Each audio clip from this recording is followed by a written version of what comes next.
Hey guys, Danny Johnson here, and today we're going to be replacing the serpentine belts on the Yukon. There's 3 of them. They do require a special tool, but I'll also show you how you can get around that if you don't have it. Check the video description for other videos that are similar to this. And if you're new to the channel, welcome, and please feel free to subscribe.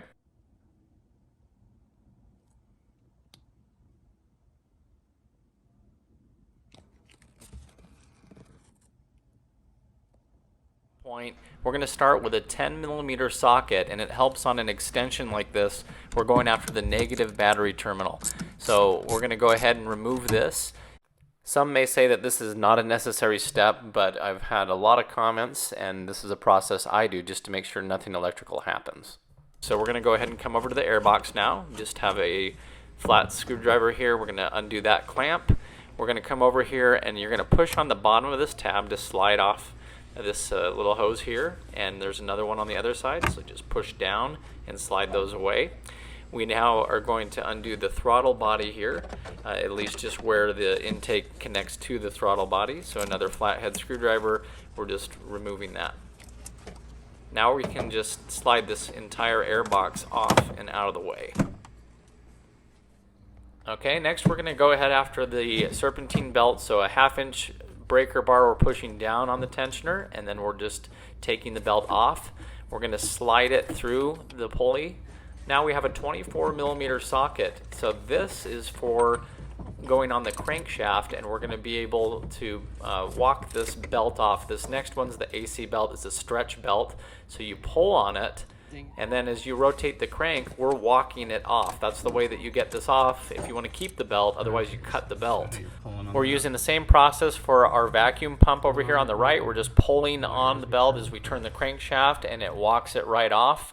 An old O2 sensor harness worked great to pull on it, so we went ahead and yanked that one off. Next we're going to put on our stretch belts. So you want to do this first one for the vacuum pump. It has to go on first, or the other belts it won't go past them. So what we did is put a zip tie around the edge of it, and then as we rotate the crank, it will pull this stretch belt back onto place. Okay, ready? So as you see here, we're going to turn the crankshaft, and just don't get your fingers or anything caught in this as you're turning it. As you can see, it's walking it right onto the pulley there, and the zip tie is just holding it in place. So now as we rotate the crank, it will find its way onto that pulley. There we go. It's on. Okay, ready? Yep. Okay, put the... Now you can also use the zip tie method on the crankshaft pulley for the AC one, but I do have this tool that came with the belt. That's why if you go to GM, they charge you a lot for the AC belt because it comes with the special tool. So check the video description. I'll put how I did it with the zip ties as well if you don't have this special tool.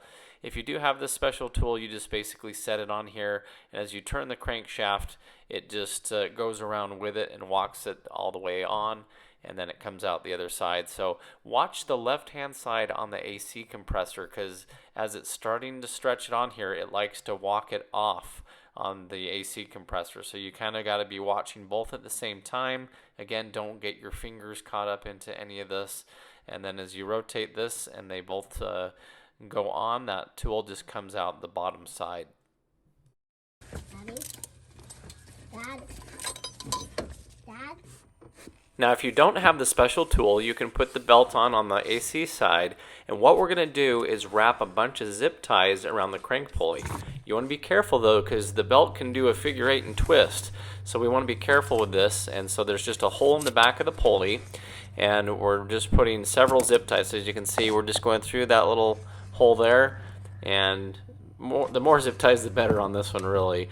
Now that we have it tightened in place, we can just turn the crankshaft, and it will help walk this onto the crank pulley. Now make sure on the left hand side, you can see that belt starts to come off.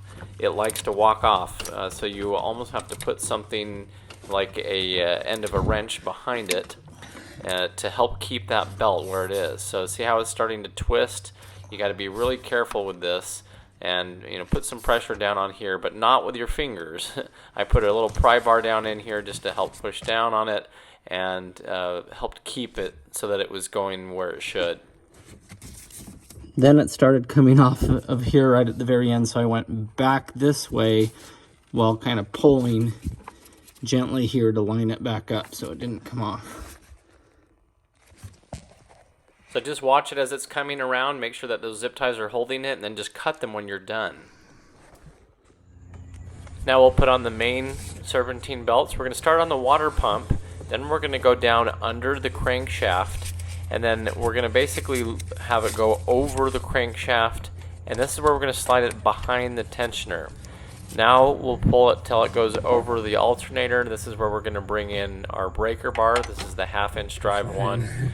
So we'll go ahead and push this in, and as we push down on it, that gives us our tension, and we can slide this right over our alternator.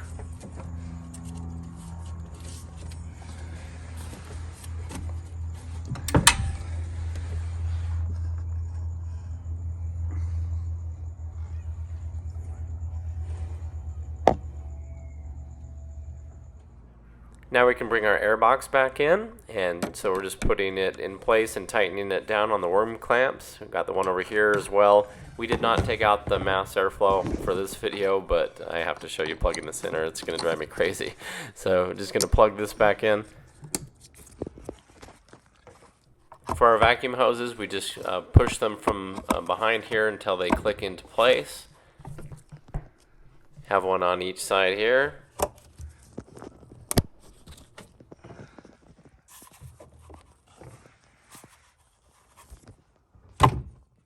Now we'll reinstall the negative battery cable with our 10mm socket.